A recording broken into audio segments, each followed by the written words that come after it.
Bonjour à tous, bienvenue pour une nouvelle partie analysée, un peu différente parce que en rapport avec la prochaine masterclass comme souvent, mais ce sera une masterclass sur la création d'un plan et dans cette masterclass nous allons étudier une partie comme d'habitude mais aussi des plans et on va atteindre une position à partir de l'ouverture en général, ça peut être l'ouverture, milieu de partie, rarement la finale, mais plutôt le milieu de partie, et dans laquelle nous étudierons trois plans différents joués par, ou proposés plutôt par trois joueurs de niveaux différents.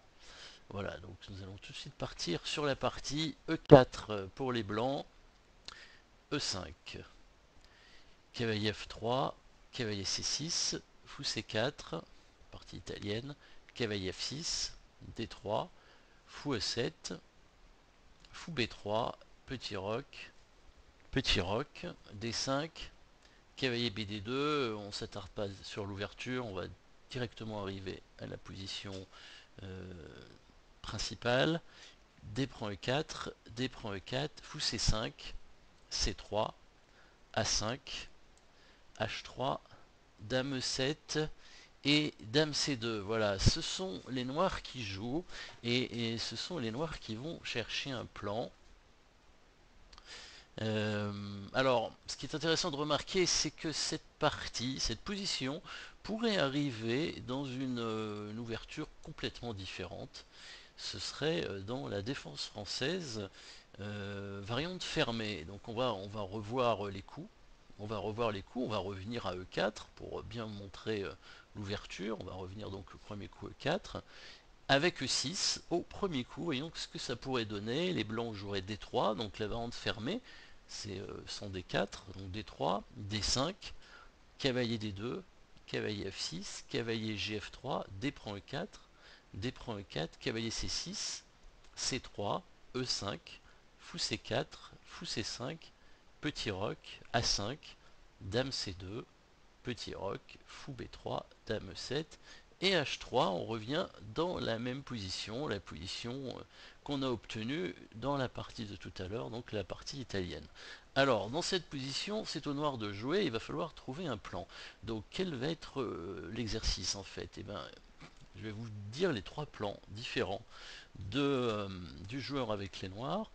Et ce qu'il va falloir faire, c'est trouver quel est le bon plan, bien sûr, mais essayer de comprendre aussi pourquoi les deux autres plans sont moins bons.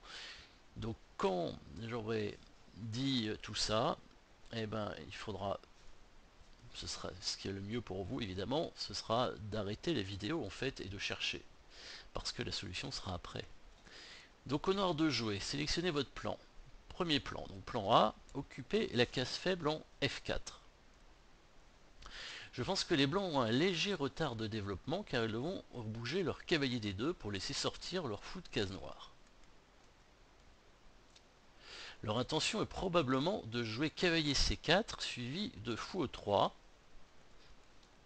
C4 suivi de fou E3 pour contrer mon fou C5, ou fou G5, donc à la place de fou E3, fou G5, suivi de cavalier E3 avec l'idée d'occuper la case D5 avec le cavalier. Mes pièces, elles, sont très bien placées. Même le fou C8 qui cible la faiblesse de mon adversaire en H3. Donc le fou en C8, évidemment, qui n'a pas bougé, mais qui est, d'après lui, bien placé. Parce qu'il vise la case H3. Pour exploiter cet avantage de développement et l'affaiblissement du roc blanc, je décide de faire un plan d'occupation de la case F4 en jouant cavalier H5. Si j'arrive à jouer cavalier F4, la pression sur les rois deviendra très forte. Les blancs réagiront sûrement en jouant cavalier C4. Sur quoi je continue par dame F6, renforçant le contrôle de F4 et ramenant ma dame en attaque. Ce coup créera aussi une menace immédiate, fou prend H3, ralentissant d'autant plus le développement des blancs. Donc voici le premier plan des noirs. Donc il veut jouer cavalier en H5, dans l'idée d'occuper la case F4, et sur le coup cavalier en C4, il voit la réponse dame en F6 pour viser à nouveau la case F4, pour installer un cavalier protégé par la dame. Comme ça, si le fou prend le cavalier, il pourra reprendre de la dame, il ne sera pas obligé de doubler les pions. Et en même temps, menacer le sacrifice du fou en H3, parce que le cavalier F3 ne sera pas suffisamment protégé, puisque le cavalier D2 aura bougé. Donc premier plan. Deuxième plan. Donc, je rappelle, hein, le plan n'est pas forcément bon, c'est un joueur qui propose le plan. Deuxième plan, rechercher un changement de structure de pion. Donc c'est un autre plan complètement différent, vous allez voir. Comme dans le plan A, je veux exploiter mon avantage de développement en obtenant l'initiative sur le côté roi. J'ai toutefois besoin de contrôler les cases D5 et F5. Deux excellentes cibles pour mon adversaire. Je décide de jouer 11 fou E6. Empêchant 12 cavalier C4 car A4 gagne une pièce. Donc, cavalier C4, il veut jouer A4 sur fou E6.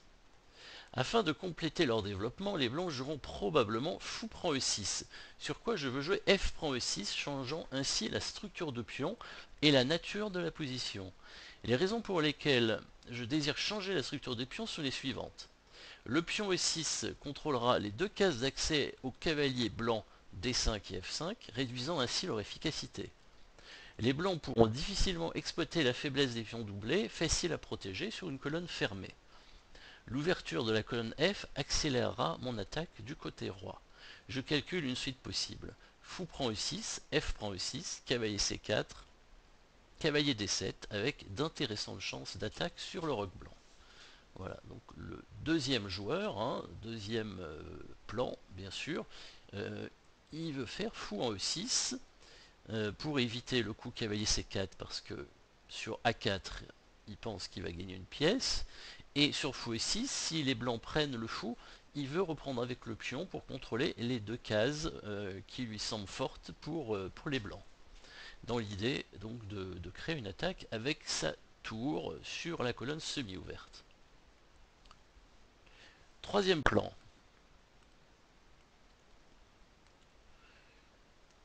Alors le plan C, troisième plan. Occuper la colonne D et exercer une pression sur la case D3. Contrairement aux autres plans, je pense que l'élément stratégique dominant de cette position est la faiblesse en D3, située sur la colonne ouverte. Bien que cette case ne soit pas fixée par un de mes pions, toutes mes pièces peuvent se diriger dessus, par exemple B6, fou A6, tour AD8, cavalier H5, F4. B6, fou H6, tour AD8, cavalier H5, F4. Je décide donc d'utiliser mon avantage de développement en occupant la colonne D et en commençant la pression sur D3.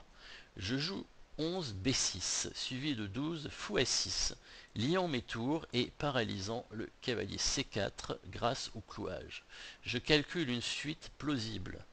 Cavalier C4, donc après B6, cavalier C4, fou A6, donc pour clouer le cavalier C4, A4, pour éviter le fameux coup A4 des noirs, hein, qui gagnera une pièce, comme on a vu dans le plan précédent. Donc pas à la place de A4, évidemment, pas tour D1 à cause de A4, évidemment, et sur fou prend A4, pas fou prend A4 parce que le cavalier C6 est attaqué, mais B5 qui va faire une fourchette. Hein. Évidemment, il ne faut pas bouger les pièces hein, pendant les parties, on ne bouge pas les pièces, hein, donc c'est pour ça que je ne bouge pas les pièces ici dans la position. Hein. C'est ça l'exercice, comme dans une partie réelle. Donc, on reprend B6, cavalier C4, fou A6, A4 pour empêcher le coup A4, tour à D8, donc là il continue son idée hein, de venir protéger la case D3 ou la contrôler avec ses pièces, tour à D8, fou G5, H6, fou prend F6, dame prend F6, tour FD1 et les blancs ne peuvent plus bouger car dès que le cavalier C4 se déplace en E3, il laissera des pions doublés sur son sillage. Donc ce qui veut dire c'est que sur cavalier en E3, le cavalier C4 n'a plus beaucoup de cases, il risque de se faire attaquer et s'il vient en E3, il peut très bien être capturé par le fou C5 et ça créerait des pions doublés et donc faibles. Donc voici les trois plans. Donc on résume. Le plan A, il veut aller en F4 avec le cavalier directement pour faire une attaque directement sur le roi. Deuxième plan, il veut jouer fou E6. Dans l'idée, s'il prend en E6, on prend avec le pion. Et donc troisième plan, on vient de le voir, il joue B6 dans l'idée d'amener le fou en A6, la tour en D8 et viser la case en D3. A vous de choisir le plan. Il est temps de mettre une pause à cette vidéo parce que maintenant il va y avoir bien sûr la solution.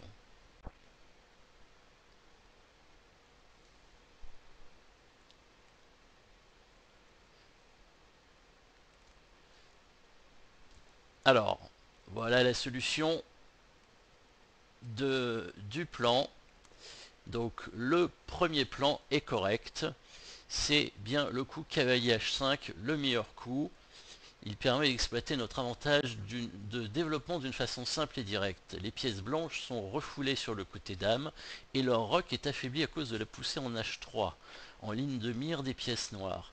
La stratégie la plus logique est ainsi d'attaquer le roc qui ne peut être défendu immédiatement par les blancs. Ils vont être assez embarrassés à manœuvrer pour démêler leurs pièces et en créant des menaces continues, vous pouvez ralentir leur développement et vous emparer de l'initiative. Nous allons voir bien sûr la suite de la partie qui va démontrer tout ça. Mais pourquoi les deux autres plans sont mauvais? Le deuxième plan, ce plan est trop audacieux car il force donc le coup fou en E6. Fou en 6. Ce plan est trop audacieux car il force les noirs à jouer leur va-tout dans l'attaque sur le roc. Ils ne veulent pas supporter les conséquences de l'affaiblissement de leur structure de pion en finale. Donc ce qui veut dire c'est que en fait ce doublement des pions n'est bon que si l'on joue en défense en fait. Si les blancs ont beaucoup d'attaques, ce coup peut être bon pour ralentir l'attaque. On double les pions, mais comme ce sont des pions doublés au centre, c'est pas très grave. Ils peuvent pas vraiment être attaqués immédiatement. Ils contrôlent beaucoup de cases. Le problème, c'est qu'en finale, évidemment, ces pions vont être faibles.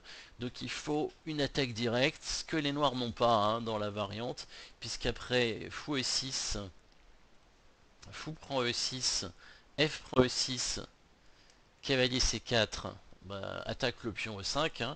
Et donc il disait cavalier D7. Mais ici, hélas pour les noirs, il ne va pas y avoir énormément d'attaques. Les deux cavaliers sont obligés de défendre le pion E5.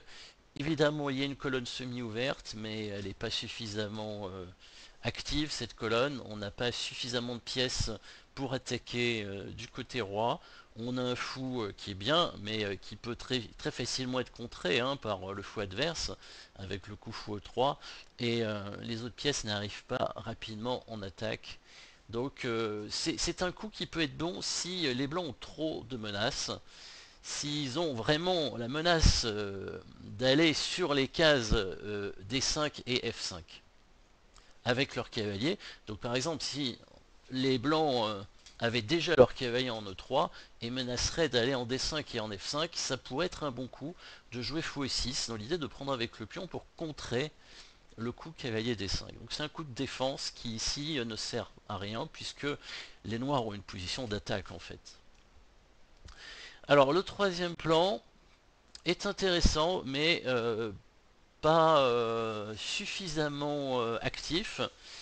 Et le problème d'essayer d'occuper la case en D3 en fait est que les blancs vont pouvoir contrer le fou qui va venir sur la diagonale. Donc avec le coup B6, le troisième plan va se faire contrer en fait assez facilement. Le coup B6, donc avec l'idée de jouer fou A6, se fait contrer par... Les blancs commencent par le coup A4 pour fixer les pions, et sur le coup fou A6, les blancs vont jouer tout simplement fou C4 et proposer l'échange des fous.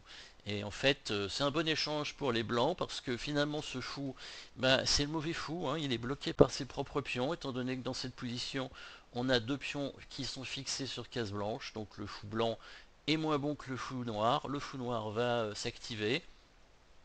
Éventuellement les blancs pourront les changer aussi, hein. Pourquoi pas, ça leur permettrait de, comme ils jouent en défense, de contrer l'attaque des noirs, mais aussi quand le cavalier arrive en C4, hein, on pourra toujours faire le plan d'amener le cavalier en E3 et donc de viser les cases D5 et F5. Donc très important ce coup fou C4, hein, qui permet de contrer le fou A6 tout simplement. Et ce plan aurait pu être bon si le fou ne pouvait pas s'échanger directement. Donc on peut imaginer le fou B3 qui se retrouve, au lieu d'être en B3, il est en fianchetto par exemple. Donc il est en G2 et il y a un pion blanc qui est avancé en G3. Alors c'est vrai que les blancs pourraient quand même l'échanger en bougeant leur tour et en jouant fou F1, sauf que ça affaiblirait évidemment le roc, puisque le fait d'avoir joué G3 pour les blancs créerait un trou, hein, devant le roi. Donc on va tout de suite voir la partie, et donc les noirs ont joué cavalier H5, le bon plan, et on va voir l'attaque, hein, des noirs qui va être extrêmement forte et très rapide aussi, avec le coup cavalier H5, cavalier C4. Pour les blancs, donc assez naturel, hein, c'est ce qui était prévu a priori, hein, d'amener le cavalier ensuite en E3 pour viser les cases en D5 et F5, mais le très bon coup dame F6, hein, qui est joué dans la partie et qui a été prévu par le plan et qui menace donc le sacrifice, bon c'est pas un vrai sacrifice, hein, enfin de donner le fou pour le pion H3 pour dévier le pion G2 et donc de récupérer par la suite le cavalier en F3. Les blancs ont joué roi H2 pour se protéger contre cette attaque. Probablement c'est pas un bon coup. Il fallait mieux essayer d'être un peu plus agressif avec peut-être le coup fou A4 on ne part pas la menace fou prend H3, mais on en crée une nouvelle, puisqu'on menace de prendre le cavalier en, en C6, qui est le défenseur du pion E5. Donc évidemment, ça rend la partie un peu compliquée, puisque les noirs pourront quand même prendre le pion H3, hein, mais en échange du pion E5. A priori, dans le milieu de partie, un pion central est plus important, mais attention, pion H3, c'est quand même l'un des défenseurs du roc. Pas sûr que les noirs joueraient d'ailleurs fou prend H3, hein, fou prend C6, B prend C6, cavalier prend E5, cavalier C prend E5 sûrement, parce que la structure de pion des noirs est mauvaise, et l'attaque noire n'est pas évidente, hein, puisque les cavaliers blancs sont bien placés pour protéger un peu le roc. Donc dans le cas de fou A4, probablement les noirs auraient joué le coup fou E6 pour attaquer le cavalier en C4, hein, et la partie continue, même si c'était certainement ce qu'il fallait faire avec les blancs. Donc voyons la suite, roi H2, les noirs ont joué cavalier F4, hein, renouvelons la menace finalement, puisque en prenant maintenant avec le cavalier cette fois, certainement, hein, en H3, puisque le pion serait obligé de prendre, étant donné que le roi ne peut pas prendre à cause du fou. Et là, les blancs ont joué le coup fou E3. Fou E3, donc, qui est un peu l'idée du plan B de tout à l'heure, hein, inversé. Donc là, les blancs se retrouvent en défense et se disent, mince, il va falloir que je contre un peu l'attaque de mon adversaire. Et l'idée du coup fou E3 ici, c'est si jamais les noirs prennent ce fou, et bien il reprend avec le pion. Il reprend avec le pion, il se crée des pions doublés, mais il défend son cavalier avec la tour. Donc sur fou prend E3, F prend E3, il défend son cavalier avec la tour, il chasse le cavalier de sa forte case en F4, et il récupère même l'attaque sur la dame en F6 après, hein, donc là ce serait évidemment mauvais pour les noirs. Et les noirs ici ont prévu un très bon coup d'attaque, hein, sur le coup fou E3, ils ont joué cavalier prend G2, magnifique attaque. Cavalier prend H3 ne suffisait pas cette fois, hein, puisque le fou C5 était attaqué. Par contre, cavalier prend G2 menace plus fortement, puisque les noirs menacent directement le cavalier en F3, hein. Donc si les blancs prennent le fou en C5, la dame va directement prendre le cavalier en F3 et créer une attaque immédiate sur le pion H3 avec l'aide du fou C8, hein. Ça fait une attaque trop forte. Donc les blancs prennent le cavalier en G2, se dit mais qu'est-ce qui se passe maintenant, finalement quand même les noirs ont donné un cavalier et les noirs continuent leur attaque avec fou prend H3 échec, Et oui, donc la déviation du roi, hein, pour pouvoir récupérer le cavalier en F3. Roi prend H3, dame prend F3 échec, roi H2, donc les noirs ont donné une pièce pour 2 pions, mais et ont réussi à ouvrir vraiment la position du roi blanc. Alors maintenant il va falloir essayer de continuer à attaquer. Comment ils vont faire? Bon, ils ont un échec perpétuel évidemment avec la dame, mais ils veulent probablement chercher mieux. Comment ils vont faire pour ramener des pièces? Et c'est là le coup magnifique qu'il fallait prévoir certainement, hein. Après le 14e coup des noirs, le coup cavalier prend G2. Les noirs ont prévu le fameux coup en équerre, tour en A6, très fort coup. Donc l'intervention de la tour sur la 6e rangée donne une nouvelle vigueur à l'attaque, puisque la tour va maintenant coulisser sur l'aile roi en se mettant en A6. Elle va menacer de coulisser en G6 ou en H6, hein, ça dépendra si le fou E3 bouge, évidemment. On ne peut pas aller en H6 pour l'instant, mais il faudra évidemment aussi bouger le cavalier C6. Justement, on peut le bouger avec un gain de temps, hein, puisque le cavalier peut bouger en attaquant la dame, soit en D4, soit en B4. Plutôt en D4, puisqu'il sera plus vers le centre, et donc il pourra participer à l'attaque si jamais il n'est pas pris par les blancs. Probablement les blancs ne pourront pas le prendre parce que la tour menacera mat. Donc tour A6, un très fort coup. Qu'est-ce qui se passe donc sur fou prend C5? Bien sûr, cavalier D4, menace tour H6, échec, suivi du mat. Ici, la protection du roi est bien sûr plus importante que le matériel, hein. Si les noirs mat, et ben la partie est finie. Qu'ils aient 3 pièces de moins, ça n'a pas d'importance. Donc les blancs doivent absolument parer le mat. Sur KD4, peut-être dame D2 pour contrôler la case en H6, hein, en se disant de toute façon je peux rendre la dame étant donné que j'ai déjà 2 pièces d'avance. Sauf que bah, les noirs vont mater cette fois sur la case en G6, puisqu'ils vont faire dame H5 échec. Le roi va bouger sur la colonne G et les noirs vont faire tour G6 échec suivi du mat. Donc une jolie combinaison, hein, ici de la part des noirs avec le coup tour à 6. Les blancs sont en grande difficulté, ils essayent de se défendre. Il a trouvé le coup dame en D1 dans la partie, dame D1, pour essayer de chasser un petit peu la dame noire de sa position active. Dame prend E4, tout simplement. Les noirs conservent bien sûr les dames, hein, très important. On ne peut pas se permettre d'échanger les dames. En plus, les noirs prennent un 3e pion, donc c'est quand même intéressant, hein. Déjà 3 pions contre le fou sacrifié, hein, le fou C8 de tout à l'heure, hein, qui s'est sacrifié en H3. Et là, les blancs ont joué le coup tour G1. Il n'y a pas grand chose à faire dans cette position déjà. On peut analyser un tout petit peu ce qui serait passé sur fou prend C5. Les noirs auraient quand même joué KD4. Même s'ils n'attaquent pas la dame, c'est pas grave.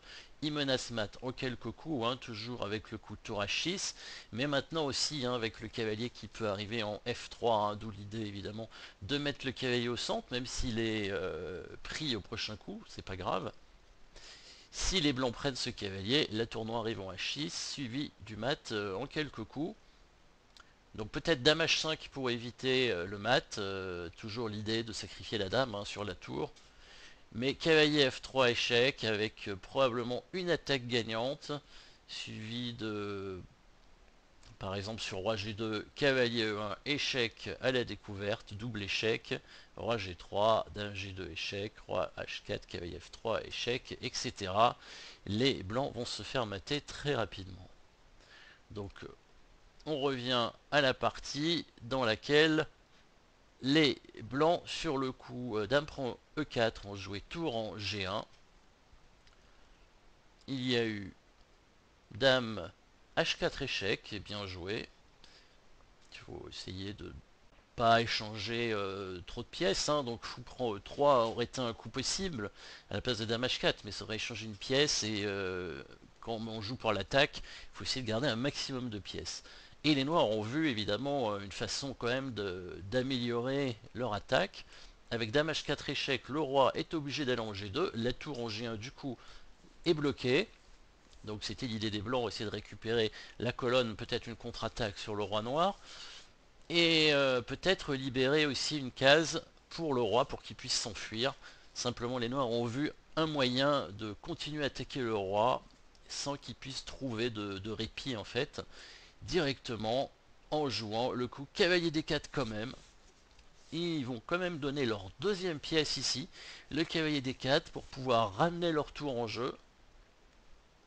Donc probablement G6, hein, puisque les noirs vont menacer avec tour G6 échec sur roi F1, dame en H3 échec de gagner la tour en G1 et puis après la dame, donc ce serait la catastrophe.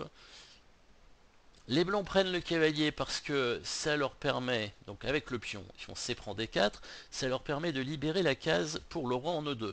Ce qui fait que sur tour G6 échec, roi F1, dame H3 échec, ils peuvent jouer roi E2 et la tour en G1 est protégée par la dame en D1.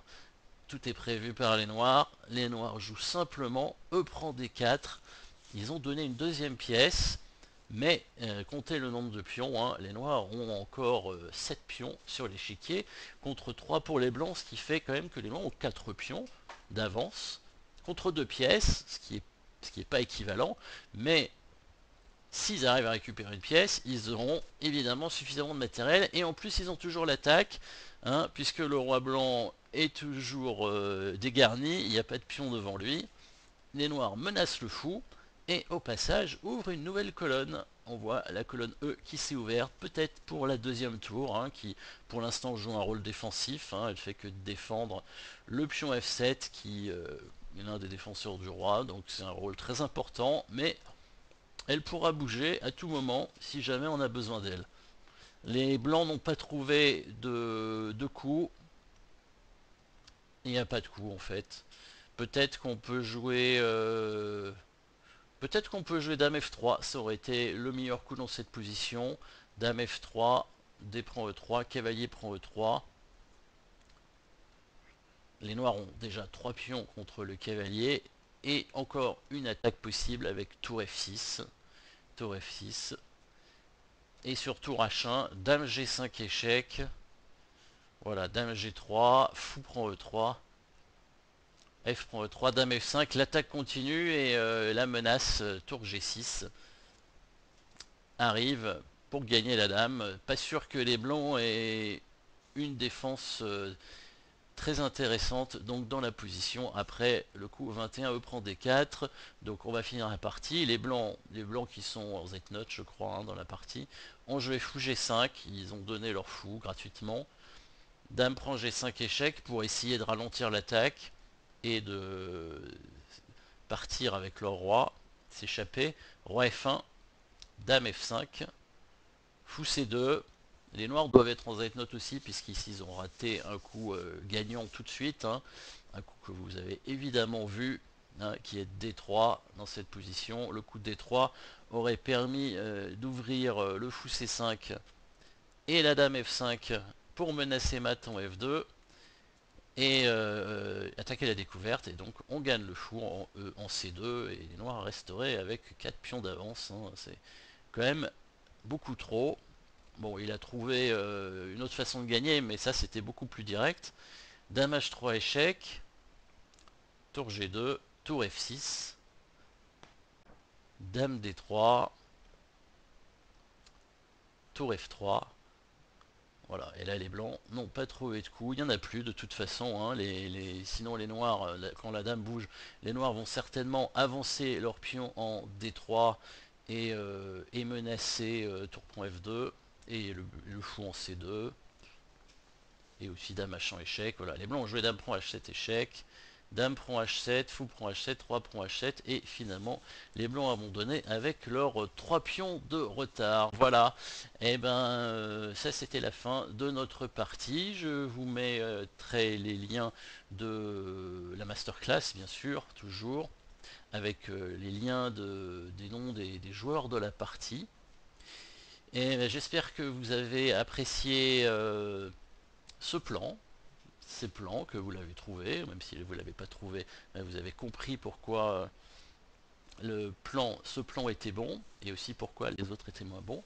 Je vous remercie d'avoir regardé cette vidéo, et puis je vous dis à bientôt pour une nouvelle vidéo de partie analysée.